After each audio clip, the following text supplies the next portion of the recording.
right now is something a little bit differently. We got 2 recordings going on. We're going to do one from Zoom and we're going to do one from the live. We're probably not going to be able to answer any of your questions, but what Rob and I are going to do is we're going to go through 4 topics. I'm going to cut these topics up. We're going to put them up on my IGTV. Rob might reuse them as well. And we're going to cover 4 really great topics. So right now, introducing to you, this is one of my closest buddies. This is my West Coast connection. This is Robert Yang. This is someone that I became really tight with, I want to say about, 15 years ago, Rob, at TPI. Yeah. It's been a while. It's been a while, man. So I remember Rob just got hired by TPI to be the head nutrition coach over there. I went through the TPI programming early on. I sat down with Rob for an hour and then developed a huge man crush on him. Not only for his knowledge, but just because one of the better guys. It was mutual. Thank you, brother. I mean, I love it. I mean, I got back. I remember 15 years ago, I got back and I started paying attention to the soil and how, farmers were farming and biodynamic and, cooking in butter and all this stuff. But so what I'm excited about today is we're going to cover, I want to try and get to 4 topics. I want to try and spend, I know we could spend a lot of time on each topic if you wanted, Rob. And I know these topics, I think you know as well as anyone. But we're going to try and hit 4 topics: detox, the right way to do it. What really is detoxing? IF, or intermittent fasting, which I know you have a lot of experience with. The ketogenic diet, and I think one topic that's right in your wheelhouse is digestion. Correct?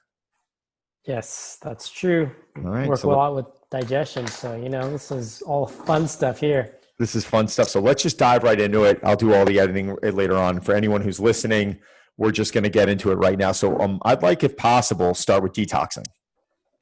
All right. Yeah. And what I'm going to ask you is, this is a word that I know in the industry, it's a very sexy word. It's something that everyone's always looking to detox or they're looking to cleanse. But can you first off kind of educate people a little bit on what is detoxing? I mean, it's sort of a catchphrase in the industry, and it's not just within, health and fitness. It's also so much involved in kind of my part of the world where we're doing, functional medicine or whatever you want to call it. Like people call it alternative medicine. It shouldn't be alternative medicine. It's just what it is. I mean, it's, it's like that sexy word, oh, do this detox, it's a 5-day detox or 7-day detox. The reality is you should be detoxing every day on minute levels, and that, that's all encompassing when you talk about detox, because you're not only talking about, what you eat or drink, but in addition to that, it's what you're also not taking in to help your body detox. But it's, sweating every day if you can. It's drinking the right amount of water. I think the biggest mistake that I see with detox is that people don't assess their digestion first. So a lot of times I'll consult with a client and they say, yeah, I've been doing these detoxes, but I'm not getting any results. And they mean results by either it's losing weight or, detoxing their skin, whatever that is. And then I find out, well, they don't go poop every day. They go every other day, or they might go every 2 to 3 days, or they go every day, but they use Miralax every day. Mm-hmm. So they use a Miralax, but you're going every day. But what happens when you don't take them? Oh my God, I don't go for 4 days. So that's a problem in itself, because one of the primary ways that your body detoxes on a daily basis is your poop that your bowel movements. Yeah. And people should be having a minimum of 1 bowel movement a day, correct? Yeah. I mean, like you read different research, people like, oh, you should poop like every single day or after every single meal. That's not always the case. I think as long as you have a, decent bowel a day, that's in general where you want to be. Some of the, like Dennis Burkitt was one of the first guys talked about, detoxification and all that kind of thing. Is that Sambuca? That's Sambuca and rigatoni. This is the COVID-19 world right now. We don't have silence on our podcast. No. These are not my apologies, but we're gonna have to hold that. Yeah. No, but in general, I mean, you should have 1 bowel movement a day. Some people are always in the morning, Other people, they have it after their breakfast, so it varies, but in general, you should go every day. Right. Yes. What's kind of amazing is anytime you hear the term detoxing, most, I think, general public always likes to relate that with some type of a cleanse, Right, right. and can you Yeah. talk about that a little bit? Can you talk about what is cleansing? What is the deal with it? Why is everyone so drawn to it? Does it work? Does it not work? Yeah, I think the reason why the cleanse works is because of what is taken out of their diet and Hmm. what they're not eating. So, like it could be the master cleanse, which I think it was like, lemon, I think cayenne pepper, maple Right. syrup, lemon, something else. But that's the only thing that you do. And then there might be spin-offs of it, but a lot of times you're coming off all the junk food, or maybe your thing is sugar every day. You're coming off the sugar, or for some people it's alcohol. So I think in many cases, it's not the fact that it was a special lemon juice or cayenne pepper combination with maple syrup, but it was in fact drinking enough water. People are drinking more water. They're not drinking as much coffee, tea, all the other stuff. Hmm. And that in itself, you're just lessening the toxic burden, right? It's not up to here, but it's just reduced this way. So now the body's going, oh, hey, I can start doing normal process. I'm not the liver's not being backed up and so forth. And people start pooping more regularly. So things like that change as well. Some of it because I see now that there's so many different types of cleanses out there, and it was funny because I mean, at first years ago, I would always say to myself, "No, you don't need to cleansing's ridiculous. It's unhealthy. These Yeah. juice cleanses, some of the juice cleanses, obviously, we all know are complete garbage. But there are a few out there that seem like it's actually getting people kickstarted, maybe. And I think Mm-hmm. sometimes people are jumping on there. Do you still find those healthy, or do you find those unhealthy? No, I think I don't see a problem with doing a kickstart. Like Right. normally March rolls around, April, and then people are like, oh, you gotta detox your closet, and then you gotta detox your body as well. And so if that helps someone to start to change their eating habits, then I say go ahead. As long as you're consistent after that. But if you're going to just do it for 4 weeks and then stop and go back to your old habits, then I'd rather not someone try that. Let's make some changes that can be long lasting, that is incorporated to someone's lifestyle rather than temporarily doing it for 3 to 4 weeks or 6 weeks and then just hopping off of it.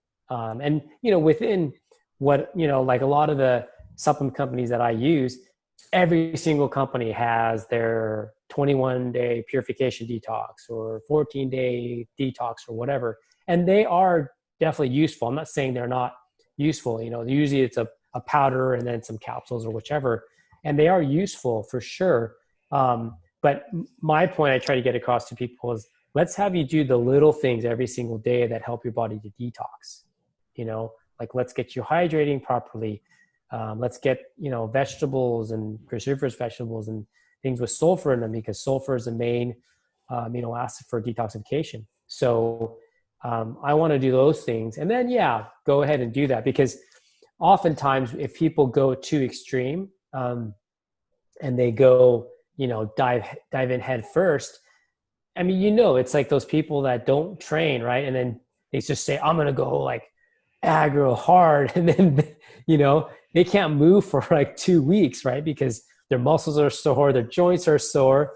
And in the similar fashion, when they just dive in head first and they take all the supplements and they cut out all the caffeine and alcohol and everything, it's overwhelming to their body. And that's when they get super achy and they have all kinds of issues. Well, while we're on that, in reference to detoxing, when you look at things like sugar and caffeine, which I know you're fine with, and I'm okay with. I think there's a level, like you've Mm-hmm. never abused caffeine. Yeah. But when we are, getting off that stuff, right, or we're taking a bit of a break, there is somewhat of a withdrawal process. But I find once you get through that withdrawal process and you're like a week or so in, you almost are in my opinion, or the opinion of others I've spoken to, they almost start getting afraid to get back into it. They're like, oh my God, I'm feeling so good right now that I actually don't want to embark back on that. What is that? Is that just something mental that's happening, or is there something really physical that's tied in? No, I think definitely, the first, 3 to 4 days, if you're coming off of, let's say, caffeine, like, you're drinking too much coffee or Red Bull, whatever that is that you're getting your caffeine from, there could be a detox effect, headaches and, lethargy and so forth. But I think it's also makes people quite conscious, right? So they're very uncomfortable. If you're comfortable all the time and, you're always, doing things that you only like to do and you're comfortable all the time, when you get uncomfortable and you start taking these things away, you become very, very sensitized and conscious. And so I think once people get that renewed sense of, their new self, so to speak, I think they're like, hey, I don't think it's worth it to go back to that, Right. Or they go back to it and then they're like, oh my God, I feel like I'm so wired right now. Like I'm almost like anxious, like it's too much, And so that's a good thing because now, okay, well, maybe, I'll just have coffee a couple times a week. I'm not saying coffee's bad, but just as an example, right? So I think there's some, definitely some advantages to definitely, coming off certain things for a period of time and then, going back on it a little bit. And then you kind of get an idea of, oh, hey, this is how it was really affecting my physiology. I found, I'll always take jumps off of caffeine throughout the year. And I find every time I go to get back on it, I need less and less of it. Like I would always be one who likes to go in and order like a medium iced coffee and then I remember I was off it for a few months and I'm off it right now and my energy's been great. But I remember the last time I went on, I got a cup of coffee just for the fact of like, I was having it with my wife and it was social and we were kind of enjoying ourselves. Right. But I remember I started drinking it for the first time in my life. I didn't finish it. It's not that I didn't enjoy it. I enjoyed like the first half of it. And then after that, I was like, I'm good. But I also saw in time that like my eyes started burning late in the day and I started getting certain effects from that caffeine. And I was more curious, is it just because I developed somewhat of a sensitivity to it? Maybe it was bad for my adrenals. I know this sounds like I'm getting off the detoxing, but I want to talk to people about this because I know a lot of people are trying to give themselves a break from it. And, can you explain that a little bit? Yeah. No, I think that,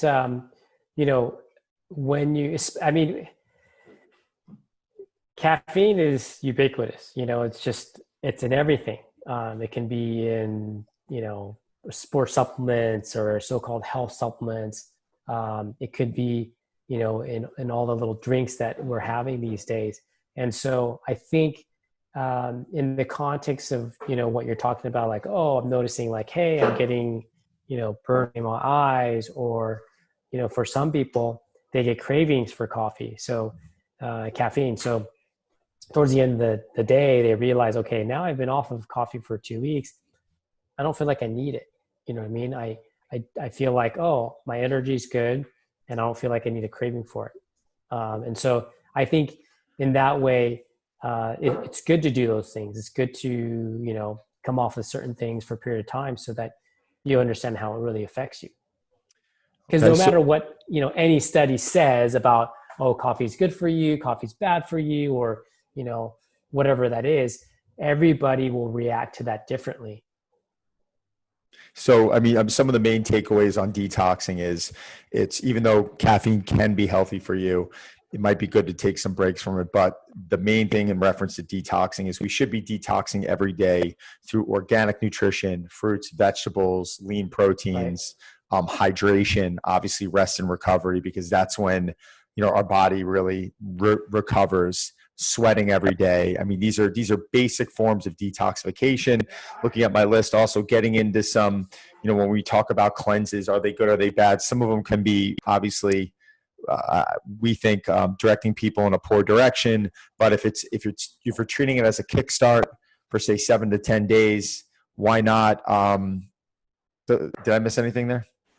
No, I think that's pretty good. I think the other part of it is, You know, like you forgot the poop part, you know, the most important part. Yes. Okay. The most important part. So But we've that's got to the take at thing is least like, one you poop a know, day.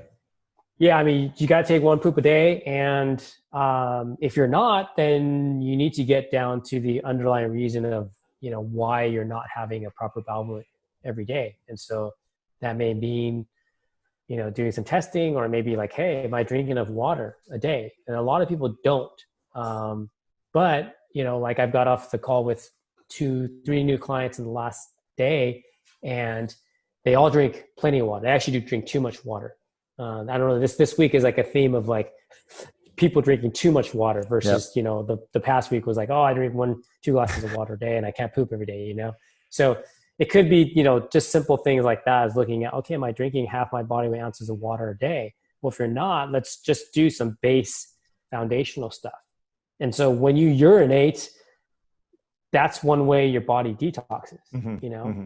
Like, you know, not to freak people out, but one of the biggest problems we have right now in terms of just hormone disruptors is BPA, which most people know about now, you know, Mm-hmm. like avoid plastics, or like, I don't have a plastic in front of me, but like, that's why a lot of people, they will choose glass now, right? So they want to do glass because Doing it too while we're at it. it doesn't have BPA, right? Mm-hmm. Well, one of the biggest things, source of BPA is our sales receipts. Oh, Yeah, wow. I so when didn't you know handle that. sales receipts, yeah, a huge amount of BPA in sales receipts. So, you know, if you're a person that is having a hard time with balancing your hormones, well, if you are like a checker, and you're handling the receipts all day long, that could be one source of it.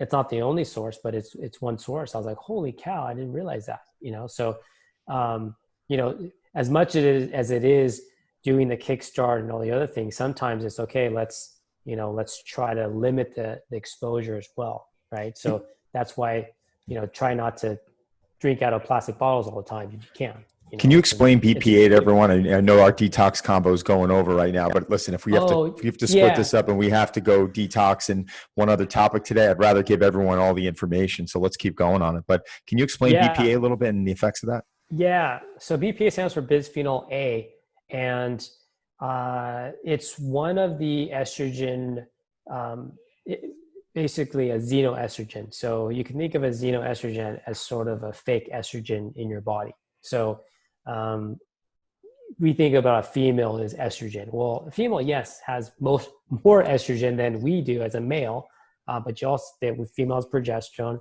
Females do have testosterone, but obviously the ratios are totally different Mm-hmm. for a male, right? A male has more testosterone versus estrogen. So, for example, with a male, if you know, they're having problems with low testosterone, usually they go to the doctor and they say, "Hey, you know, I'm not feeling so good anymore. I'm putting on body fat, and you know, I'm kind of slightly depressed," or whatever their symptoms are. They go, "Oh, let's check our testosterone level." And oftentimes it's low. But one of the other factors that's not looked into is, well, why is it low? And so there's a stress component of that, but the BPA component is that it mimics like estrogen, like you're adding estrogen to the body. So that's where BPAs can be such a problem. I didn't And so realize that. that's You why could we find want out to try through to minimize that. so obviously the plastic bottles we drink out of, the receipts. Wow, Yeah. you just taught me something today. I had no idea about that. I didn't realize that Yeah. handling your Yeah. I receipts mean, have a even lot. like little things like, when we, like, sometimes there's times when we travel a lot, Sure. whether it's we're on vacation or like the boys have a contest or something. And so like, I don't mind, like I'll go to Starbucks and I'll get a coffee. But then the other thing that I realize is that those lids are basically plastic, and then you drink hot coffee out of it. Oh, it's the Then worst thing for you. it's Yeah. the worst thing for you. So it's like, take it off and then drink it, put it back on. Yeah, it's a little pain in the butt, but I think the little things, like, I don't think it'd be a big deal for me because it's just, you know, maybe a few It's so days at a minute. time or a week at a time. Yeah. But if someone's daily going to do their Starbucks run every single day, right, and they're doing that, that's a big factor. So you got to start thinking about that, you know, exposure wise, right? Like, No, I think that's the a dose great is the takeaway, poison. and I want everyone to just recap on that. Yeah. It's not, you know, you take someone like Rob who's minimizing that already, he can get away with it a little bit, right? But if you're turning around and you're drinking out of plastic bottles, and yes, you happen to be handling receipts or whatever how that BPA is coming through, whether it's the ink or the paper. And then you're drinking coffee out of a plastic lid, which a lot of us do. I just named 3 things, and you could probably consume BPA from many other things. And it's just that addition, it's that consumption over and over and over. And I always say, like, Rob was the one who got me turned on to using a water filter in the shower, or turning around and finding like a better, more high quality deodorant, or even the toothpaste, or little things that are just in our everyday habit. I feel like if we can control that a little bit more and get a grip on that, then when we travel and when we come off of our routine or our regimen, no big deal. Your body's, build up enough resiliency, right? Yeah. So great. So